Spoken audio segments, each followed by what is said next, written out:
want to get started. I've been thinking about doing this, what I'm calling a Wednesday pause Lenten series for some time because I've been thinking about Lent as a time to really kind of move inward. It feels to me like recently there's just been a lot going on, both, in the world and in our own lives. We've been really busy. And so how do we think about how to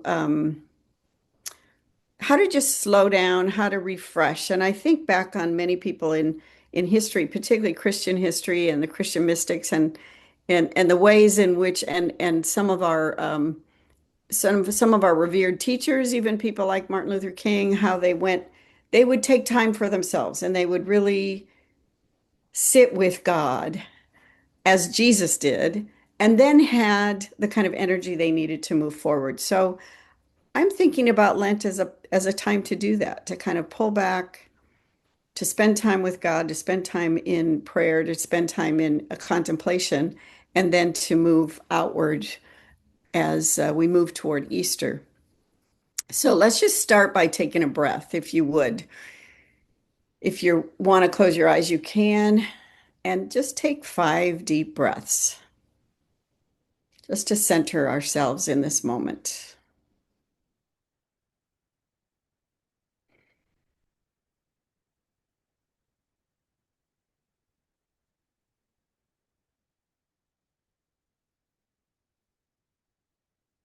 Great.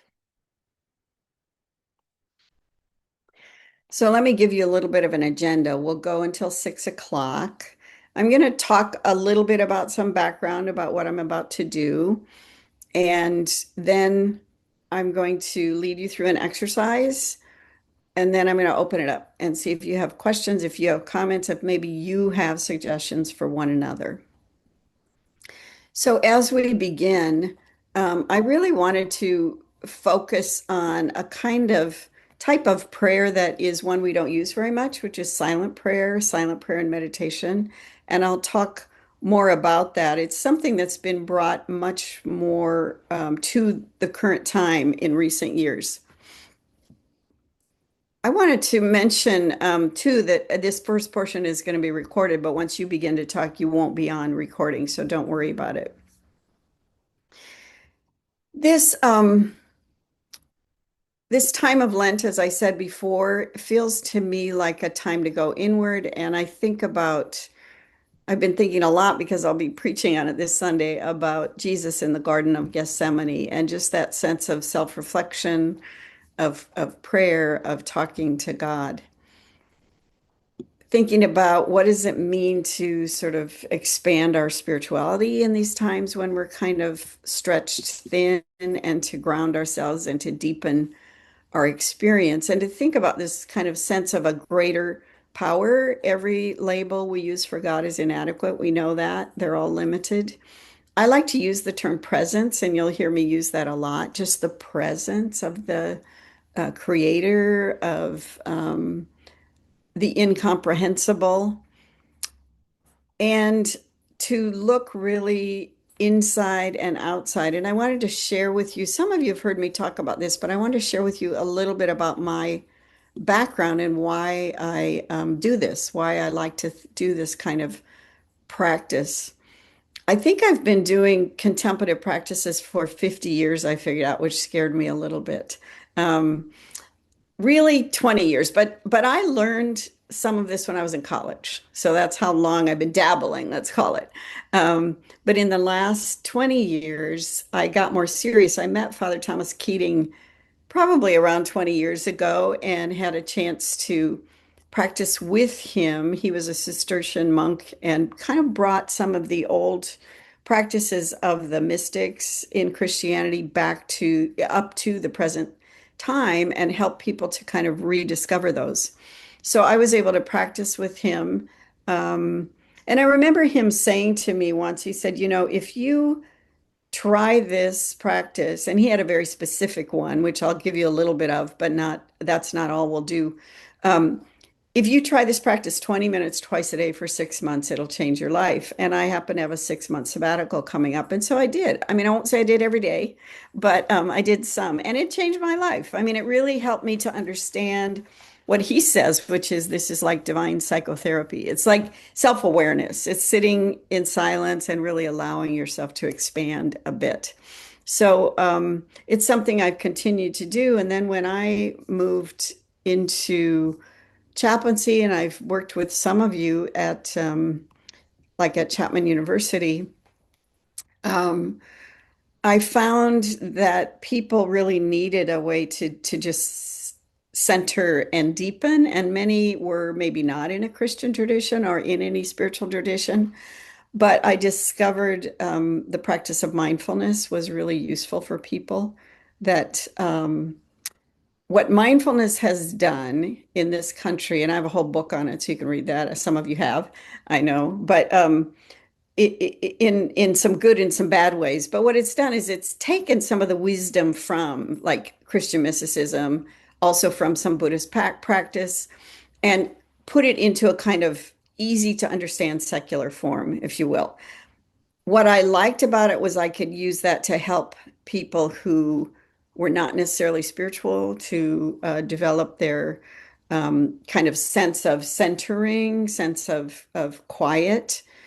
Um, but I also have found that when you really steep it in the traditions it once came from, that it's much richer and it's much more developed in terms of understanding our connectedness with something that's greater than ourselves.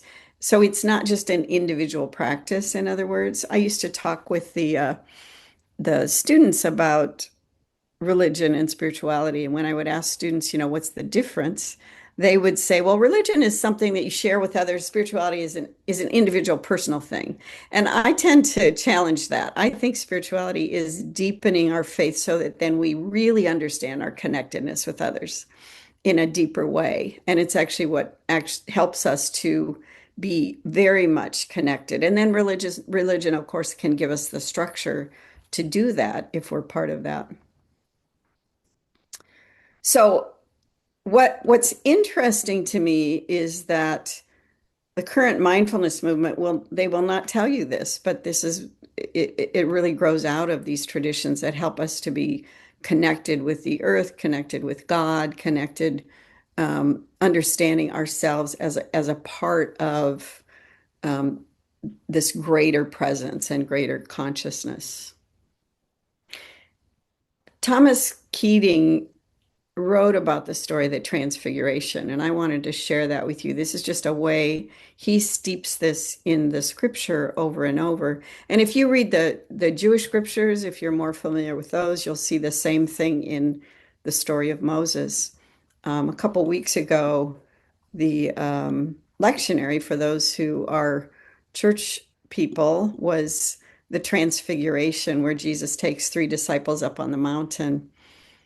And this is the way Thomas Keating writes about it. He says, Jesus took with him the three disciples. God approached them through their senses by means of the vision on the mountain. At first, they were overawed and delighted. Peter wanted to remain there forever. Suddenly, a cloud covered them, hiding the vision and leaving their senses empty and quiet, yet attentive and alert. The gesture of falling on their faces accurately expressed their state of mind. It was a posture of adoration, gratitude, and love. The voice from heaven awakened their consciousness to the presence of the Spirit who had already, always been speaking to them, but whom until then they had never been able to hear before. The interior openness was filled with the luminous presence of the divine, their interior openness. At Jesus' touch, they returned to their ordinary perceptions and saw him as he was before, but with the transformed consciousness of faith. Thomas Keating sees in this particular scripture and in many others, of course, how God awakens the consciousness of people. They see something they had never seen before, particularly the presence of God, which of course was incredibly awesome for them, incredibly awe-filled moment. There is a kind of sense in which when being in the presence and sitting quietly, that time seems to expand. There's just a kind of sense of greater conscious awareness. The one thing that I would mention is that through the centuries, when people have practiced this sort of practice, a kind of, contemplative practice, silent practice, that they've experienced a shift. And what's happened is they've noticed, and if you talk to people who let's say, I mean, we have people here who are part of religious order here on this call. If when I speak with people who do regular prayer practice, it shifts the way, in a sense, almost they think. I mean, you begin to open your consciousness a little bit more to really be thinking um, about compassion for others. It sort of helps to explode that understanding of compassion. And that's what prayer does for us, particularly with practice. And what's fascinating today, and I know I've talked with some of you about this, is that there are hundreds, if not thousands, of scientific studies now in the last really 15 to 20 years. This has just exploded, that are come from the study of the science of the brain. And all of those demonstrate that practicing some kind of silent practice, be it prayer, sometimes there may be other kinds of practice like um, very intentional walking, music, that those actually shift the way your brain works. I mean, they actually shift which part of your brain is stronger. They can help to bring greater centeredness, ability to deal better with difficulties. What's fascinating to me about that is that people have known that through the centuries. They've known it for a long, long time because they've experienced it through this habitual practice of prayer, various ways that they found themselves in the presence of God, but they didn't know why. And we now know it actually is shifting the way your brain works. So it's so fascinating. I can go on about that for a long time. I read these studies. I'm not a scientist. I don't quite understand exactly what they're talking about, but I read them and I'm fascinated by what they're finding. And I'm not surprised. Last Sunday, when I spoke at First Presbyterian Church a week ago, I suggested that people might take an awe walk, which is a AWE walk.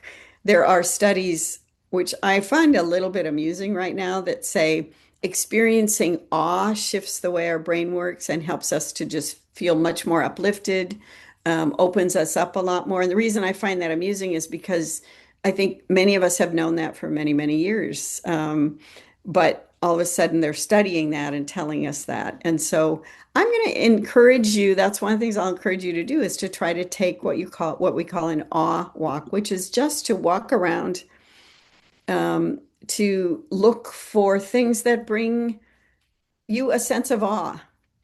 So it might be right now, there are a lot of, at least here, there are birds nesting. I'm sure other places there is silent snow falling. And whatever it is that you see that brings you a kind of sense of awe, just allow yourself to experience that, just moving from one thing to another and really appreciating the essence of nature, of perhaps children playing.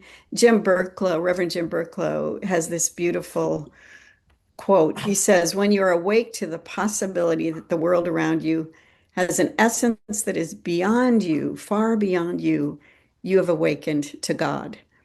So simply being aware of the world that is so much greater than us awakens us to God. And it's a wonderful thing to just walk and to experience that. If you're able to walk, or if you want to just sit and it's either too cold or you're unable to walk, just gazing out the window, to really experience that sense of that the world around you is so much greater than you and is has an essence that is far beyond you. I'm sure we've all had that experience. We've had that experience in when we listen to music. We've had that experience when been in the middle of nature. I had that experience watching the Olympics, I will say. I found myself in absolute awe. How do they do that? And some evenings just watching, I was so enthralled and just kind of opened this great sense of appreciation and awe of human beings and the beauty and what it is that they're capable of.